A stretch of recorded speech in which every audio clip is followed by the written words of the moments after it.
Queridos irmãos, muito boa noite. Que a preciosa paz esteja sobre a sua vida. Quero partilhar uma palavra da parte de Deus e te convido a vir comigo em uma breve meditação. Quero ler no livro de Gênesis, capítulo 3 e o versículo 15. Gênesis, o primeiro livro da Bíblia Sagrada. Todos nós sabemos, independente de religião, sabemos que Deus criou o ser humano, o primeiro casal, Adão e Eva, e colocou no jardim do Éden para cuidar daquele jardim.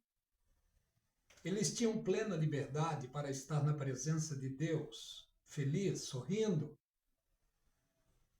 Não precisava jejuar, não precisava consagrar. Eles tinham plena liberdade de estar com Deus, de conversar com Deus.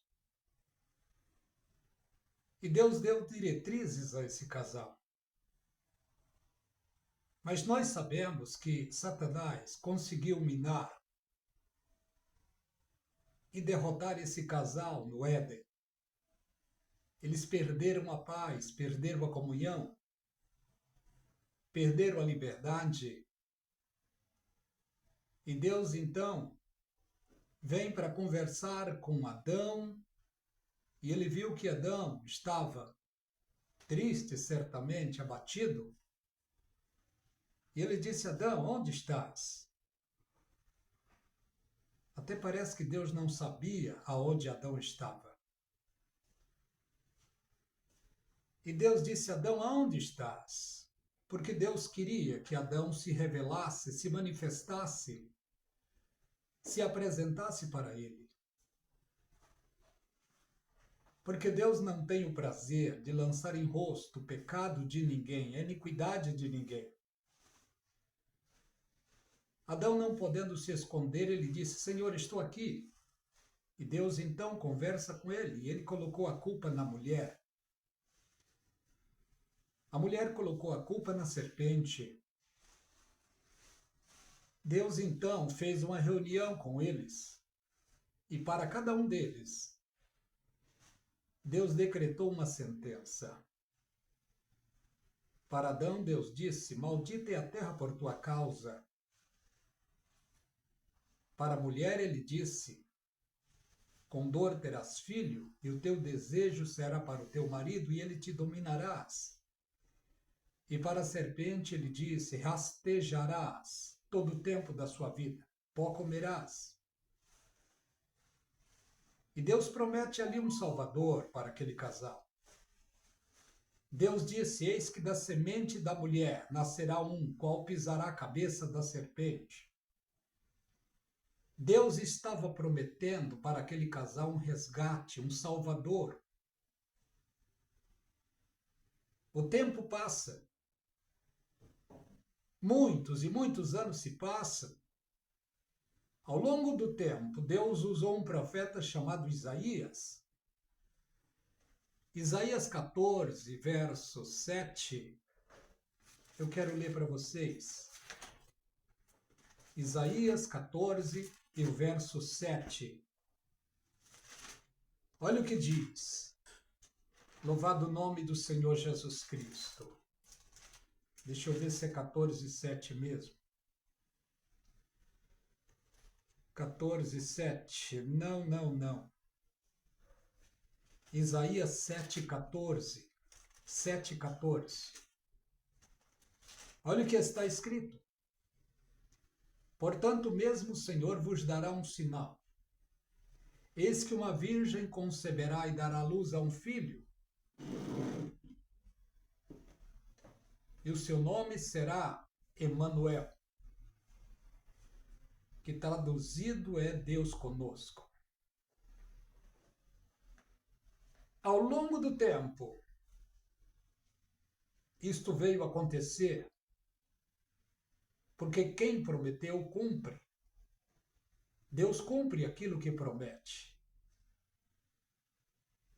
A palavra de Deus é a preciosa e pura revelação. Nenhuma profecia que Deus usou os profetas bíblicos caiu por terra.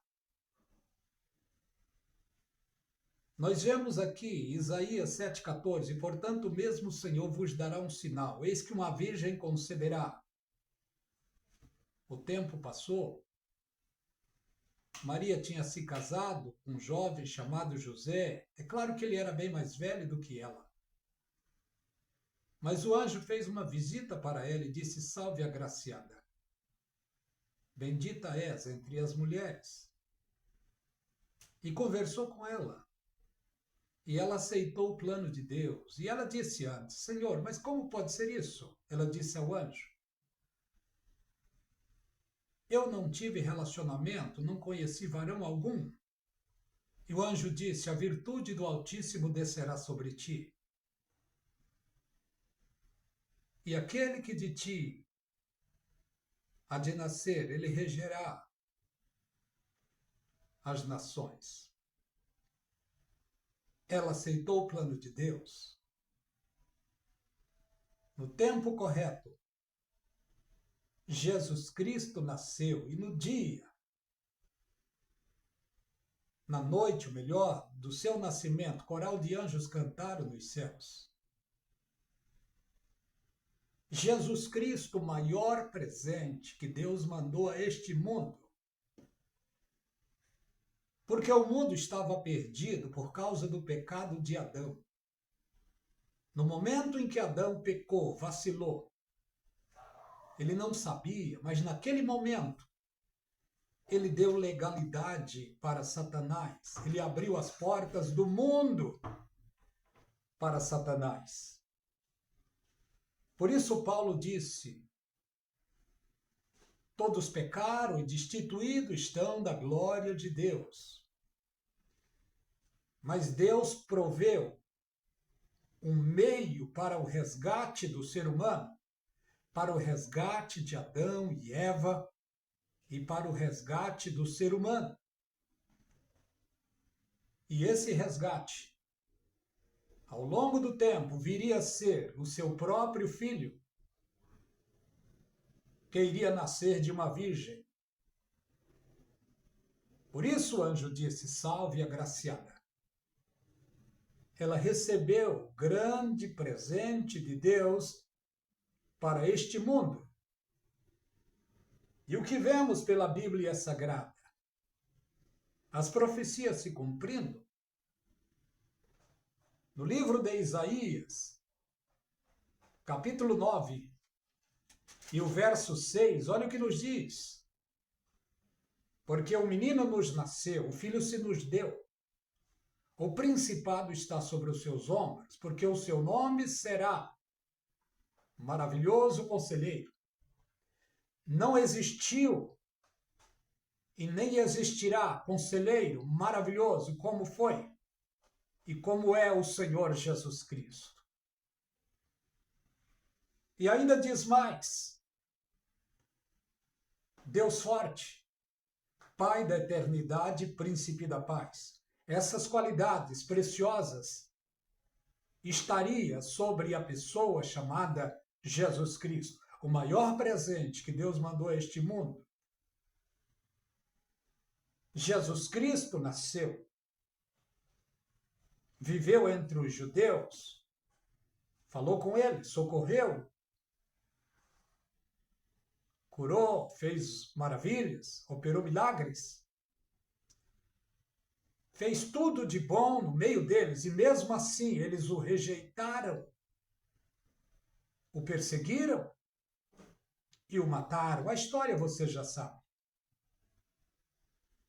Mas tudo isso era necessário acontecer, porque Deus iria resgatar seres humanos através da morte do seu filho. Por isso é que está escrito na profecia sagrada que seria necessário Jesus Cristo derramar o seu sangue, porque sem derramamento de sangue não há remissão de pecado. Jesus Cristo se ofereceu na cruz do Calvário, derramando o seu sangue para salvar, para redimir seres humanos. Isso aconteceu. Note uma coisa: Deus amou o mundo de tal maneira, João 3,16, que deu seu Filho único, para que todo aquele que nele creia não pereça, mas tenha a vida eterna. E a vida eterna é esta, disse Jesus, que creiam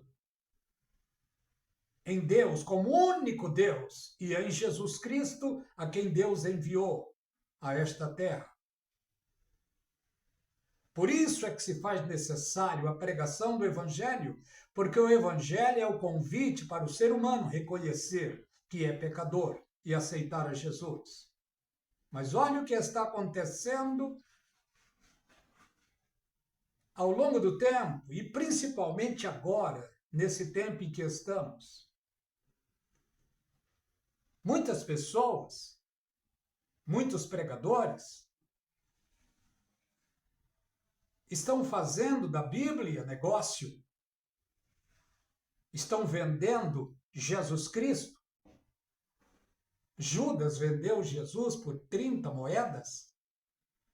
Hoje, muitos estão vendendo Jesus, estão vendendo a sua palavra.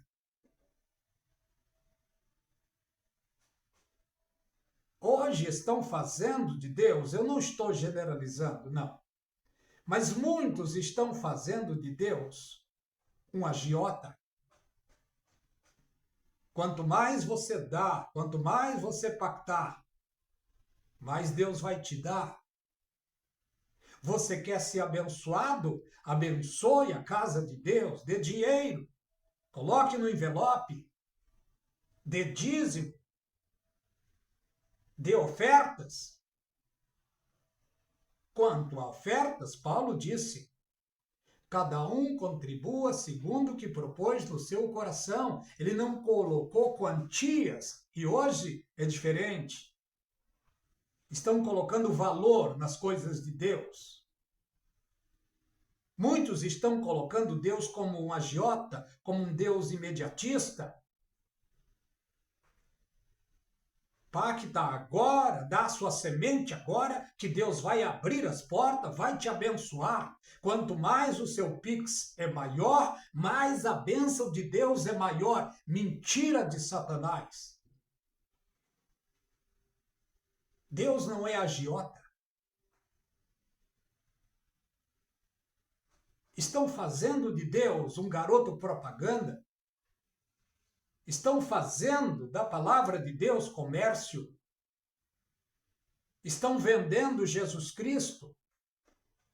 Para muitos, Jesus se tornou uma empresa rentável. A teologia da prosperidade tem sido câncer que tem minado dentro da igreja. E ela funciona? Sim, funciona. Funciona 100%, 200%, mas funciona para o líder, não para o povão. Olha o que a Bíblia diz: o meu povo perece por falta de conhecimento. E conhecimento adquirimos na palavra de Deus. Leia 2 de Pedro, capítulo 2. Lá ele está falando sobre os falsos profetas. Leia Mateus, capítulo 24, verso 4. Jesus está falando sobre falsos profetas. E ele disse: cautelai-vos para que ninguém vos engane. Infelizmente, muitos estão sendo enganados por homens, por falsos profetas, que estão vendendo a palavra de Deus, estão colocando Deus como agiota. Eu declaro, eu determino, eu isso, eu aquilo. Eu cheguei a ouvir até alguém dizer: se Deus não fizer isso, eu rasgo a Bíblia. Obrigando Deus. Muitos estão, por falta de vigilância, determinando, dando ordem a Deus, dando ordem a Jesus para fazer o que eles querem. E olha o que nós vemos: o maior presente que Deus mandou a este mundo, Deus planejou minuciosamente para mandar este presente O maior presente que Deus mandou foi o seu Filho. No Evangelho de Jesus Cristo, segundo escreveu João, capítulo 1, diz lá: no princípio era o Verbo. O Verbo estava com Deus e o Verbo era Deus. Ele estava no princípio com Deus. Louvado o nome do Senhor. Olha o que diz: nada do que foi feito se fez. No 3, todas as coisas foram feitas por ele, nada do que foi feito se fez. Nele estava a vida e a vida era a luz dos homens. Deus resolveu humanizar-se através do seu Filho. Ao longo do tempo, isso aconteceu. No tempo de Deus, Jesus Cristo nasceu. No momento, acredito que no momento em que o anjo disse para Maria, salve agraciada, e explicou o plano de Deus, e ela aceitou o plano de Deus, a semente de Deus foi fecundada no seu ventre. Aí teve as etapas. A primeira etapa, analiso que foi o feto desenvolvendo. Do feto tornou-se um embrião. Do embrião tornou-se um bebê. E o bebê nasceu. E na profecia estava falando que esta criança, ela seria alimentada com leite e mel, até que soubesse dividir o mal entre o bem. Criança. Imagina um Deus que se tornou carne e dependeu de seres humanos para se alimentar, para tomar água, para se banhar. Maria, com grande amor, certamente aconchegava em seu seio e dava de mamar para aquela criança. Ela não tinha total noção de quem seria no futuro aquela criança. Aquela criança, hoje, nós sabemos que é Deus. Esta criança se alimentava de leite e mel. 4, 5, 6, 7, 8, 9, 10, 11. Aos 12 anos, esta criança estava falando aos doutores da lei. Estava falando na sinagoga. Dos 12 aos 30 anos não se fala muito sobre essa criança, mas hoje sabemos, está na profecia, que esta criança seria homem de dor, experimentada em trabalho. Materialmente falando, pai de Jesus Cristo, José, ele era carpinteiro. Jesus era o primeiro da casa.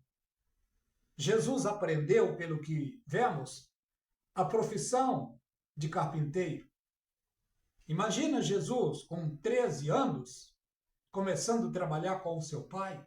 Com 14, com 15, com 16, com 17, o seu pai morre precocemente e Jesus Cristo, meio que forçadamente, precisa assumir a carpintaria.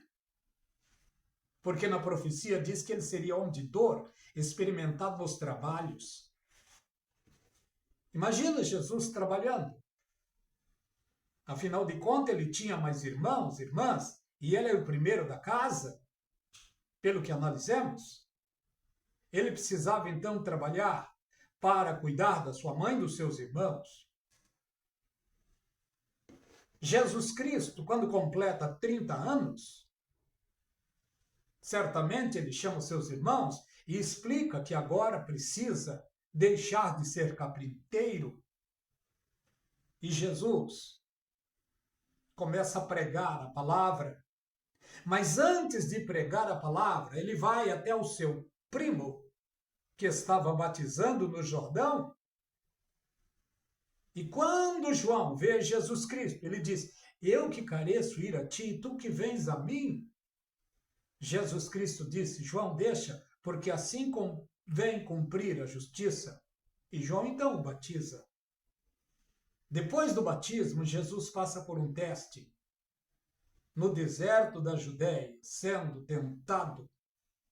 Jejuou 40 dias, 40 noites, sofreu tentações. A história você já sabe. Ele volta e começa a pregar o evangelho. O seu primeiro milagre transformou água em vinho. E ele começou a pregar a palavra. Não acreditaram nele. Quando ele disse, eis que o reino dos céus é chegado a vós. Certamente o pessoal dizia, este não é o filho do finado José? Não é o filho da Dona Maria? Mas ele estava aqui para cumprir o objetivo pelo qual o seu pai tinha delegado a ele. Jesus passou por várias etapas.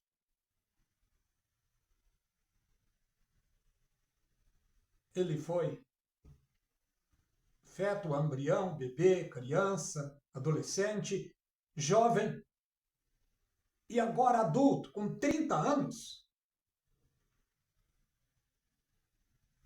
As suas obras foram poderosas em Deus. Não se achou nele falha, não se achou nele pecado, não se achou nele engano. E agora uma multidão estão colocando ele como um produto, estão vendendo ele, estão colocando ele como um servo. Jesus, eu determino, eu peço isso, eu mando isso, eu declaro isso. Biblicamente, quem manda é Jesus. Quando falar dele, ele quieto, sereno e tranquilo, teve um momento que a sua mãe disse, filho, o vinho acabou. Ele disse, mulher, o que tem eu contigo? Mas ela, conhecendo ele, ela chegou a dizer, vocês façam tudo o que ele vos mandar. Esse é o dever dos seres humanos, é fazer tudo o que Jesus manda. Não é darmos a ordem para ele fazer o que a gente quer. Não. Mas olha o que vemos. Jesus Cristo assumiu a condição de pastor e arrebanhou pessoas. Ele começou a formar as bases da igreja. 12 apóstolos. Ele pregava a palavra de Deus, ele pregava a sua mensagem, ele curava enfermos, ele expulsava demônios, ele curava leprosos. E ele continua fazendo isso ainda hoje, porque ele é o mesmo, ontem, hoje e eternamente. É lamentável o que muitos estão fazendo com o evangelho. É lamentável. Nós fomos convidados por Jesus Cristo a ir e pregar o evangelho, a ir e pregar o evangelho, mas não dogmas, não preceitos, não doutrinas de demônios, não, é pregar o evangelho de Jesus Cristo, que é puro e simples. Jesus Cristo foi e é o pastor. Ele continua sendo pastor, mas ele foi rejeitado enquanto estava aqui. Mas ao terceiro dia ele ressuscitou e está vivo para toda a eternidade. Hoje, além de pastor, ele é advogado. Um advogado só pode advogar por alguém que contrata o advogado. Jesus Cristo te ama e ele quer advogar por você. Por quê? Porque você aceitou ele como único e suficiente salvador da sua vida. Há misericórdia para aqueles que amam a Deus, para aqueles que servem a Deus. Não somos perfeitos, ainda somos pecador, mas pecador redimido. O apóstolo João, ele disse, Filhinha, eu vos escrevo para que não pequeis. Mas se alguém pecar, temos um advogado para com Deus, Jesus Cristo, o justo. Além de nosso pastor, além de ser o nosso advogado, ele é o nosso sacerdote hoje. Ele é o sumo sacerdote da nossa vida, porque ele está sentado nas alturas, assentado no mais poderoso trono. E ele intercede por nós. Como está escrito lá no livro de Hebreus, capítulo 3. O que está escrito lá? Leia lá, Hebreus 3. Pelo que, irmãos, santos e participantes da vocação celestial, considerai a Cristo, pastor, apóstolo das vossas almas, das vossas confissões. Eu quero ler aqui, Hebreus capítulo 3. Abra a Bíblia comigo e leia, por favor. Hebreus capítulo 3. Vamos ver o que diz. Louvado o nome do Senhor Jesus Cristo. Pelo que, irmãos, santos e participantes da vocação celestial, considerai a Cristo, apóstolo e sumo sacerdote de vossa confissão, ou de nossa confissão, sendo obediente, sendo fiel ao que constituiu. E quem constituiu Jesus como apóstolo e sumo sacerdote sobre nós? Deus. Sendo fiel a Deus, como foi Moisés em toda a sua casa. Este é o conselho da Bíblia. Louvado seja o nome do Senhor nosso Deus. Vamos analisar uma coisa. Jesus Cristo ainda vai ser, na presciência de Deus ele é, mas ainda não aconteceu. Louvado o nome do Senhor. O quê? Jesus será juiz. Por enquanto ainda não. Por enquanto ele é pastor, sacerdote, advogado, tudo a nosso favor. Mas terá um tempo da história bíblica que ele será juiz. E ele vai julgar com equidade, ele vai julgar. Louvado o nome do Senhor. E nada poderá suborná-lo, nada. Tudo que acontece hoje na terra, Jesus está vendo, Jesus está assistindo. E chegará o dia em que ele vai julgar os soberbos, os tiranos, os presunçosos, os orgulhosos, os ostentadores, os roubadores, os vendilhões do templo. Chegará o dia em que ele vai julgar tudo isso. E chegará o dia que ele vai concluir o juízo. E ele terá então mais um nome poderoso. E o seu nome, no último tempo, será Rei dos Reis e Senhor dos Senhores. A ele seja a glória agora e para toda a eternidade. Quero parar por aqui. Se inscreva no canal A Voz do Atalaia. Eu nem vou pedir like, porque os meus irmãos que vêem os meus vídeos não dão like, mas tudo bem. Que a graça e a paz da parte de Deus seja de maneira abundante e forte sobre a sua vida e sobre toda a sua família. Deus os abençoe.